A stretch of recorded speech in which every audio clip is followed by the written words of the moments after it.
Industrial Talk is brought to you by Armis. Yes, you are in the digital transformation game. Yes, you need to find trusted companies, trusted individuals to help you along with that journey. The Armis platform delivers complete asset intelligence. You know what that means? Insights into your connected assets. You're in the digital transformation game, you have to have that insights into what is connected. Go to armis.com, find out more. You will not be disappointed. Hey, Industrial Talk is brought to you by Cap Logistics. You want to minimize downtime? Absolutely. Increase reliability? You bet. Ensure operational profitability? Yes, you do. That means you need 24/7, 365 insights into your supply chain. Look no further. Cap Logistics. Go to caplogistics.com or just call them. They're great people. 800-227-2471. Welcome to the Industrial Talk Podcast with Scott McKenzie. Scott is a passionate industry professional dedicated to transferring cutting-edge, industry-focused innovations and trends while highlighting the men and women who keep the world moving. So put on your hard hat, grab your work boots, and let's All right, welcome to Industrial Talk, the number one, the numero uno, industrial-related podcast in the universe that celebrates industry professionals all around the world. You are bold, you're brave, you dare greatly, you solve problems, you're innovating like nobody's business, and you're changing lives, and you are changing the world each and every day. That's why we celebrate you on Industrial Talk. We are also, for your knowledge, we are broadcasting from the Digital Manufacturing Summit here in Chicago. Great venue, incredible people, and they're all dedicated to solving problems, and they want to solve your problem. That's how good they are. All right. In a hot seat, we have a gentleman by the name of Federico. He is with MxD USA. Did I get that right? Yes. Okay, here we go. How are you doing? Having a good conference? Oh, yeah. I interviewed her right there. I did. I interviewed her too. Great job. Yes. No, she was fantastic. Oh, I'm having a blast, just being here and seeing everyone and talking about, digital and what digital means to their manufacturing. It's just empowering. See, I agree with you 100%. I think the challenge is, correct me if I'm wrong, but I think the challenge is trying to be able to distill digital distill digital transformation, distill it down into a cogent thought. Yes. Yeah, and so just since you bring it up, so at MxD, we're Manufacturing Times Digital. We are a public-private partnership funded by Department of Defense. We actually have a 22,000 square foot factory of the future where we distill it down. No way! Yes, so you can come to our floor and we will show you how digital works in a manufacturing setting. Oh, I want to be there. I don't want to be here. Not to say it's bad being here. Right. So if somebody heard that. Well, next podcast, you can do one there. We host podcasts all the time. Just not yours yet, so. Rumor has it that I'm the number one.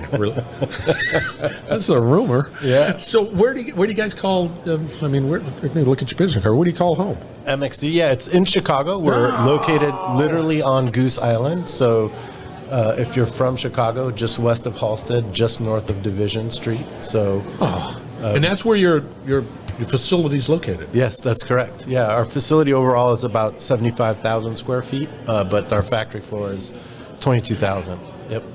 So what do you use that? It's a demonstration facility. You're saying, hey, here, got this. This is cool. This is this, and as a manufacturer, I could just sort of waddle on in and say, I'm interested in learning more and seeing it in action. Yeah, absolutely. I think really I'll probably tell you how this works. So we have the demonstration facility, but actually we have funding that we provide to manufacturers. So we fund projects. We try to understand from them and from others, what are the pain points to like what we're hearing today, right, in this conference.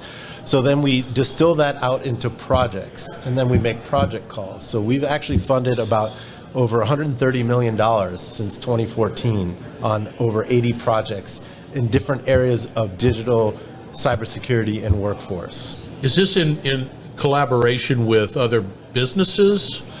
Or when you say projects, are you saying, hey, we got this project, we'd like to, whatever. How does that work? Perfect. Yeah, so after we're done scoping what the pain points are, we will then release what's called an RFP, so request for proposal. And that's specific around an area. But then anyone, not just members, anyone can propose against that solution. We will host like a teaming day where companies can join on either virtually or in person, talk about, hey, here's how I think I could solve this problem, or here's what I could bring to the solution, something like that. And then teams sort of self-assemble. And then they have about 30 to 60 days to submit a proposal. Then we review them both internally and externally.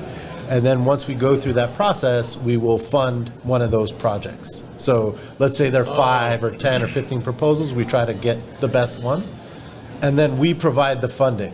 So let's say, for example, I just talked about a few that are about $500,000, 9 months.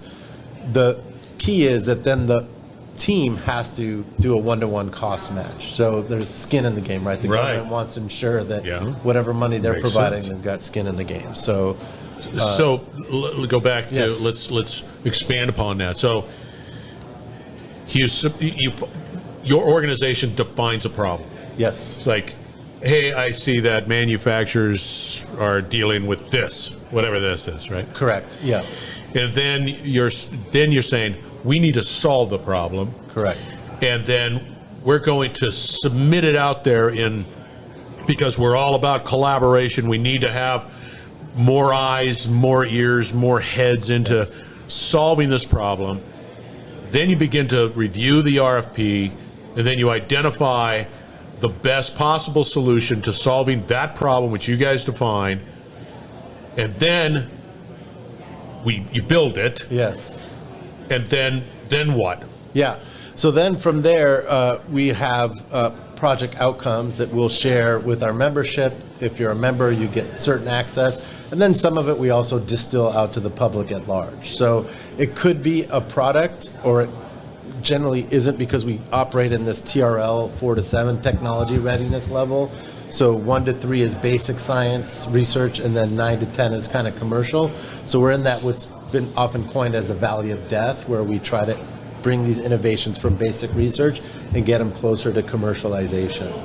So so the solution output could be a playbook or a guide or It could be some software or something, but there's still some development that needs to be done. But we've crossed that valley of death where there's shown some use case. So generally the best teams, you've got a manufacturer that has that problem, a solution provider, maybe an academic partner, and maybe someone else. So it's always a nice mixture. It's a very diverse ecosystem we have because these problems are truly unique, right? And there is no one way to solve the problem, right? And so by bringing all these unique players together, we really come up with some very innovative ideas that the teams themselves say, had we not put that problem out there, they would have never come together to try to solve that. So, yeah, it's cool. And again, I'm all about, I think this whole, okay, we identify COVID, bad. Yes. Got it. Yeah. But there's some good out of COVID. Absolutely. And what was good out of COVID is that people recognize the necessity to collaborate. Yes. And I don't have all the answers. I need help. Yes. I have this problem. I need help. Yes. And that's a good thing it's beautiful to be humble in that sense. Absolutely. So you get it to the point of 7. Yes. 10 is commercial use. Yes. Who takes it from 7 to 10? How does that work? That really just depends. Those are things we're looking at now. We're trying to bring in people, maybe venture capital or other people. So that's what I'm saying. It's a really diverse ecosystem that we're developing here. We haven't figured out the best formula yet, but we have that available. And some members do take it. So depending on their tier status, if there's IP generated, they can use it both for internal or external purposes. And so sometimes they'll take those technologies and move them on. So it really just depends on what it is, how it can be used, and obviously the way and maybe the amount, because usually scaling up costs a lot of money, right? Yeah, it does. Yeah. So you get it. That's good. I look at it this way. There's never, and I would, and correct me if I'm wrong. Yeah. There are always problems out there that need solving. Yes. Do you find in your organization there's this convergence of technology? So somebody's over here saying, hey, I got this technology. I think I got this the way to be. And then somebody over here saying, I got this technology. And then by whatever, they come together and they say, you know what? We come together. Now we have a new use case for solving. Yes. Right? Absolutely. Because do you help facilitate that too? Oh, yeah. No, so just perfect example, because it's exactly what we did. When COVID hit, we had already been funding a lot of projects around supply chain resiliency. Oh, Go figure. Wow. Using AI to, in this case, it was a project with Dow Chemical, Microsoft, and a university partner. It escaped my mind now. But Dow was really interested in looking at their outbound logistics and how they could improve that. So they were using AI to leverage and analyze what problems were, say, with traffic or weather, so that they could help their managers make decisions faster. So rather than taking 3, 4, 5 days to come up with a solution in their supply chain, this algorithm they developed gave them solutions within less than a minute. Okay, so that's not it though. So then the pandemic hit, and they're like, well, hey, what can we do? Literally, what could we do? So we said, well, we have this, we've done this. So we put together, hey, why don't we look at across the entire supply chain to look at leveraging AI so that it can address or identify problems, and let's see how we can help in that circumstance. So there we took 4 or 5 solution providers that each had their piece, brought it together. We created this middleware platform, a software package that can now help, and we piloted it with Dow, we piloted it with Oshkosh, Lockheed, DLA, the Defense Logistics Agency, and a small business, just to cover all our bases. And actually, it's wrapping up the project now. It's ending up this month, and we have a webinar next in June that you can attend. It's go on our website. The webinar will be listed. Well, there you go, man. But and they said, like, had you not brought us together to help solve this problem, those 5 companies would have never come together. Not that they didn't want to; they knew about each other. But this really provided the opportunity, and the government funded that. But you'll never hear about those things, right? No, but But I see that there's a tremendous velocity that exists within this world, this digital transformation world, this nonstop. Because I just think that I think the future is pretty cool. Yeah. Right. Absolutely. It's exciting. Yes. And I love the fact that your organization is sort of tip of the sword right there. Just We are, yes. and your ability to be able to bring parties together in a safe collaborative environment, Yes, right? yes. And that's a whole nother conversation because some people don't feel comfortable working with my competitor, but Right. but these are conversations and solutions that are necessary. We have to have them. Yeah, and so what's great, as a member, they all sign the same agreement, and so there are obviously NDA in places. So you do have a John Deere and a Caterpillar talking together. You do have Boeing and Lockheed talking, because they understand, to your point, like, we won't do this alone. These are common to all of us. Now, once the solution's done, how you particularly apply it, that's fine. But why waste time on solving this when we can all do it together, right? See, you get down to a point where the technology is the technology, and I Yes. think that because we are in a position where we can leverage these technologies, it always gets down to humans. Yes, it does. We talk about that all the time How do you solve disputes with data. with data? With data, and we have great examples on the floor of how, at least in the manufacturing side of things, Yeah. right? You know, usually you're in the room saying, well, it's his fault, no, their fault. Or Right. But when you have the data, Yeah. that all goes out the window. And we have at least 3 or 4 examples on the factory floor where we demonstrate that. And then, you know, manufacturers get it, and the light bulb kind of goes like, oh, wait, but I could do this. And yes, absolutely. And as you continue to journey down this road and creating this collaborative ecosystem, and everybody's just kumbaya and solving problems and doing that, Yeah.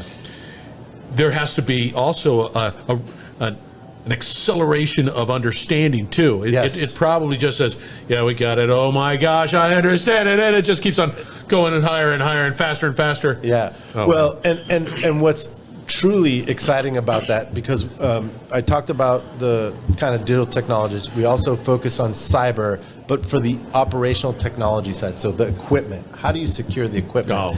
And then the workforce of the future. And why I'm saying this to you, because you were talking about that kind of ramp up. Yeah.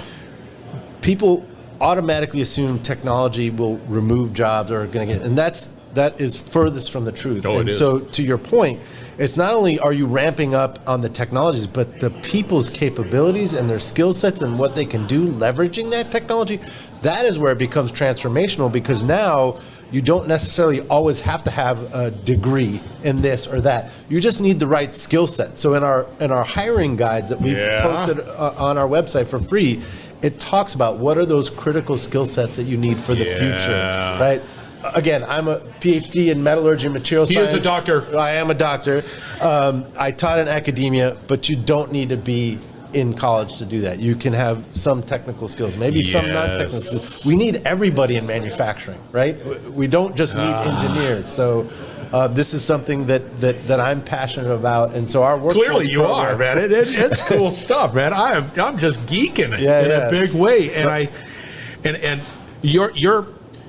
your mantra, your purpose, your focus has been, chirped about over and over again.